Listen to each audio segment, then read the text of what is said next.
We're back with the Penn State Breakdown with Adam Breneman, or Adam Breneman's Penn State Breakdown. This is Adam Breneman, of course, former Penn State tight end, UMass All-American. Adam, Penn State is now 5-2. They got a tough test, a physical test Saturday. Iowa, 6-1 Iowa. They just shut Maryland out. Only losses to Wisconsin. A lot to get to with you. I want to ask you right off the top, is Trace McSorley a running back or is he a quarterback? The reason I say that is they're really leaning on him as a runner this year. He's had 57 carries in the last 3 weeks. He had 25 against Ohio State. He had 19 against Indiana. He's run for 554 yards. He's actually on pace to be the first Penn State quarterback to ever run for 1,000 yards. Now, that's a great stat if it happens, but physically, are there any concerns from your point of view as far as maybe him starting to wear down, given who they have left on the schedule? I think there's definitely concerns. He's looked really good as a runner, obviously. You'd like for their passing offense to look just as good as they looked running the ball, but I think there's a little bit of concern with Trace. Number one, he's a redshirt senior, so he's going to put his body on the line for this team. I don't know if there's anyone more passionate about winning than Trace McSorley on that team. I think what comes into account a little bit for the coaching staff, kind of allowing him to take those hits, is you feel pretty comfortable with Tommy Stevens. You feel pretty comfortable with Sean Clifford. I think they're in a good position if something were to happen to Trace. He has a history of not being hurt. I mean, he's been healthy for a while now, and I think at the end of the day, if Trace needs to put his body on the line for this team, he's going to do it. We can sit here and say Trace shouldn't take big hits. I'm sure Coach Franklin says that to him. But I think of all the things they're worried about right now, I would assume Trace's running isn't on the top of the list. But, you'd love for him to not be taking too many hits to the head.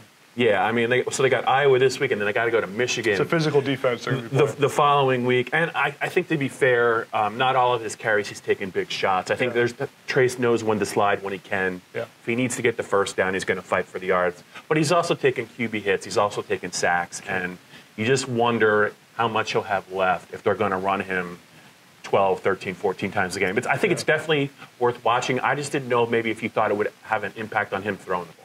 Yeah, maybe a little bit. That's maybe an aspect that most people, that you don't really think about is how does that affect in the rest of the game. But that's the college football we live in right now. Is that quarterbacks have to run the ball. It's so rare you see pocket passers anymore. And really, if you take Trace's running ability out of that offense, there's probably going to be stalling more times than not. So, I think he does. He's smart. He runs out of bounds when he needs to. The only time you really see him taking big shots is if he's trying to get a first down. That's how it should be. I know you're an offensive guy, but I got to ask you about Penn State's defense. Gave up over 500 yards at Indiana. Have you ever heard they were on the field for 100 snaps, Adam? 100 snaps. The defense actually played pretty well late in terms of Shaka Toney getting some sacks, but from your point of view, when the defense has to expend that kind of energy on the road and then come back and then play a physical team like Iowa, who's averaging like 34 minutes of possession time, what kind of challenge is that for the defense, and what can the coaching staff, James Franklin is defensive assistants, what can they do to maybe manage them this week and have them as fresh as possible? Yeah, they're going to need to manage them. 100 snaps it's impressive for Indiana to be able to get off 100 snaps. They're going to be probably facing a little bit more physical of a team this week with Iowa. Probably not as many snaps will be played, but definitely a little more physical. I think they'll do a good job of managing them in practice this week and making sure that they're not taking too many reps. This is the time of year anyhow in practice that practice gets pretty, if all across college football it gets a little, not lackadaisical, but just a little less physical and more mental based. And the good thing for Penn State is now they're at the point, of 5 years removed from the sanctions or whatever it is, where they have more depth on the defensive line, have more depth at maybe not at linebacker so much, but they're able to rotate some guys in and out and make sure that their D line is not playing 100 snaps a game, because that'd be if you have your D line playing more than probably 50 a game, you're in trouble. So they're able to rotate those guys in and out. I think they'll do a good job. The training staff's unbelievable at Penn State. The support staff's great. So I think they'll find a way to make sure they're fresh for Saturday.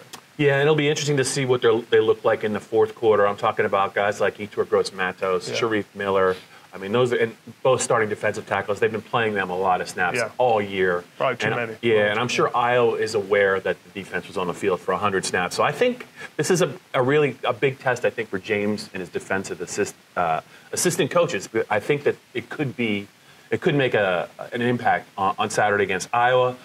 Who knows? Maybe they'll get out to a big lead and they can play some second and third team guys. But when they've done that this year, it hasn't always been nice. Good. And this will probably be game Saturday. That's coming down in the fourth quarter. Yeah. I mean, maybe not, but I mean, what we've been seeing the last few weeks, it probably will be. And Iowa's a good football team. Let's just talk a little bit about Penn State's wideouts. Juwan Johnson didn't play. It's our favorite topic. We talk did about not them a play lot. in the. He's your guy. Didn't play in the second half. They took his helmet. That usually means there might have been some kind of head issue. I'm not positive about that.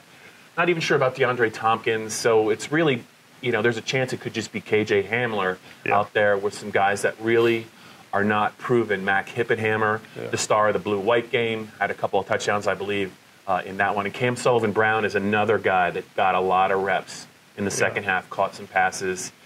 Couple thoughts here.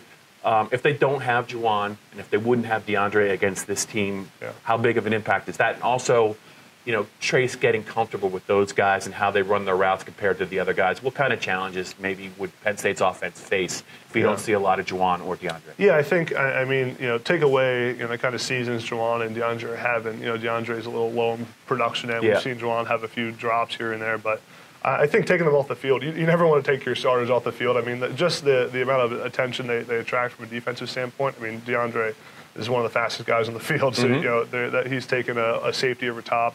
Juwan's a big presence, always defense is always account for him. So taking them off the field isn't good.